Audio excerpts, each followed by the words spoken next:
పాయకరావుపేట నియోజకవర్గంలో నిన్న రాత్రి జరిగిన జనసేన సభకు మంత్రి నాదెండ్ల మనోహర్ హాజరయ్యారు. ఈ సందర్భంగా మంత్రి మనోహర్ మాట్లాడుతూ నియోజకవర్గంలో తీర ప్రాంత గ్రామాల్లో నివసించే మత్స్యకార సమస్యలపై తెలుసుకునేందుకు తొందరలోనే పాదయాత్ర చేస్తామన్నారు.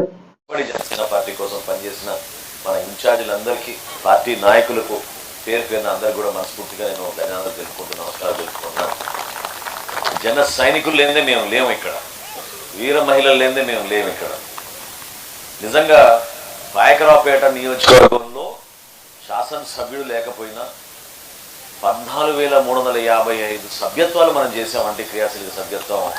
ఏ విధంగా మీరందరూ కష్టపడ్డారో, ఎటువంటి నాయకత్వం ఉందో మీ అందరూ తెలుసు.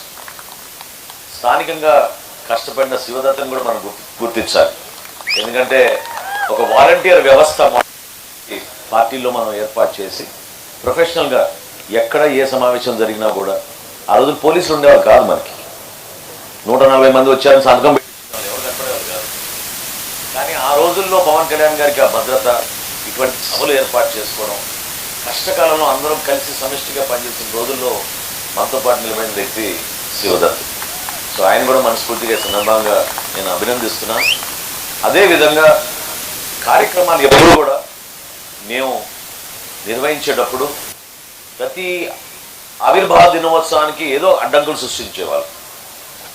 ఇప్పటంలో ప్రారంభమైంది 5 రోజులు మమ్మల్ని సభ 3 రోజుల్లో ప్రారంభం వాళ్ళు అన్నప్పుడు చివరికి ధైర్యంగా ఒక 4 రైతులు వచ్చి వాళ్ళు నిలబడ్డారు.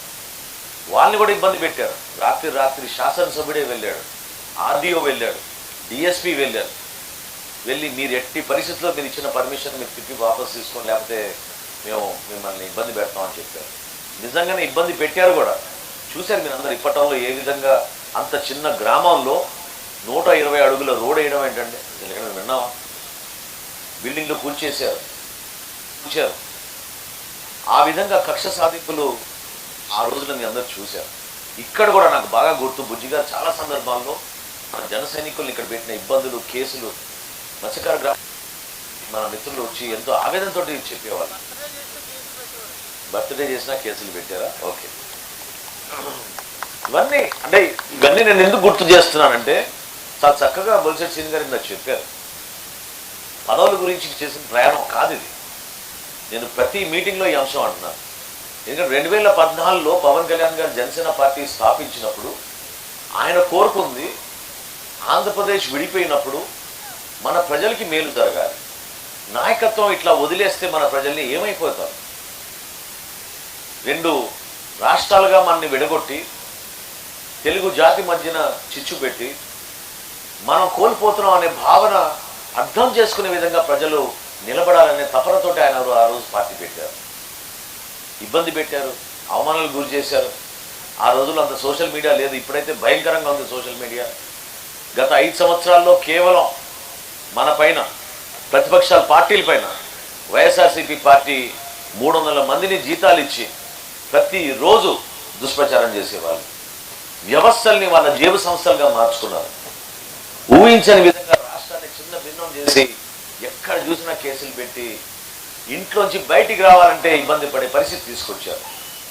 అసలు ఎక్కడైనా చూసామా ఒక ముఖ్యమంత్రి వెళ్తుంటే పరదాలు కట్టేవాళ్ళు రోడ్ల మీద? మనుషుల్ని కలవాలి.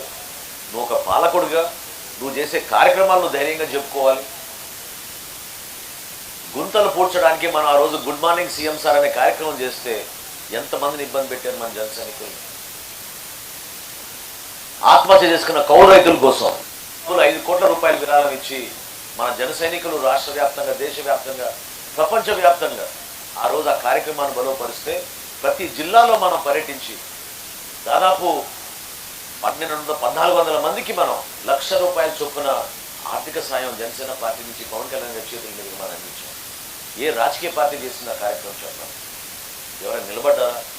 ఎవరైనా ఆలోచించారా? అట్లా మనకి వేరే పార్టీలకి తేడా ఏంటంటే, మీరందరూ మీరిచ్చే అభిమానం, మీరిచ్చే బలం, అండ, ఒక నమ్మకంతో పవన్ చూసి ఆ సిద్ధాంతాలకి మీరు కూడా కట్టుబడి ఉండి ఇబ్బందికరమైన పరిస్థితులు ఉన్నా కూడా మీరు ఏ విధంగా ప్రయాణం చేశారో అది నిజంగా ఊహించుకోలేము. ఎందుకంటే మనలందరినీ కూడా అవమానపరిచారు. మన కుటుంబ సభ్యులు కూడా అనేక సందర్భాల్లో అవమానపరిచారు. రకరకాల మాటలు అన్నారు. అసలు అది ఆ పార్టీనా, రాజకీయ పార్టీ అది, మీరేంటి ఆ పార్టీ కోసం పనిచేస్తున్నా అని చెప్పారు. జనసేన పార్టీ జెండా మోసిన ప్రతి జన సైనికుడికి పేరు పేరున నేను మనస్ఫూర్తిగా నేను నమస్కరిస్తున్నాను. ఎందుకంటే కష్టకాలంలో మీరు నిలబడ్డారు. నిజంగా ఈ రోజున 48,000 majority, 60,000 majority, 80,000 majority Panchakarla Ramesh గారికి, 80,000 మెజారిటీ పంచకర్ల రమేష్ గారికి అసలు ఊహించగలుగుతామా చెప్పండి? శాసనసభ ఎన్నికల్లో పార్లమెంట్ స్థాయిలో రావాల్సిన మీరందరూ కూడా నిండు మనసుతోటి ఆశీర్వదించి గెలిపించారు మన వాళ్ళందరినీ కూడా. ఎక్కడ చూసాం ఇట్లా చెప్పండి? ఎంత ఆవేదనతోటి, ఎంత మార్పుతోటి, సహనంతో మీరు 5 సంవత్సరాలు భరించారు. మనం ఈ రోజున ఒక బాధ్యత కలిగిన వ్యక్తులుగా మనం ముందుకెళ్ళాలి.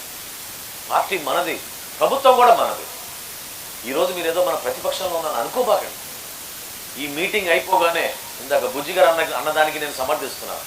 ఈ మీటింగ్ అయిపోగానే నేను బుజ్జి గారితో మరియు మా గౌరవ శాసనసభ్యులందరితోటి అనిత గారి ఇంటికి వెళ్ళి కాఫీ తాగి రాబోయే రోజుల్లో మన జన సైనికులకి చేయాల్సిన కార్యక్రమాల గురించి, అందించాల్సిన పదవుల గురించి తప్పకుండా నేను మాట్లాడతాను.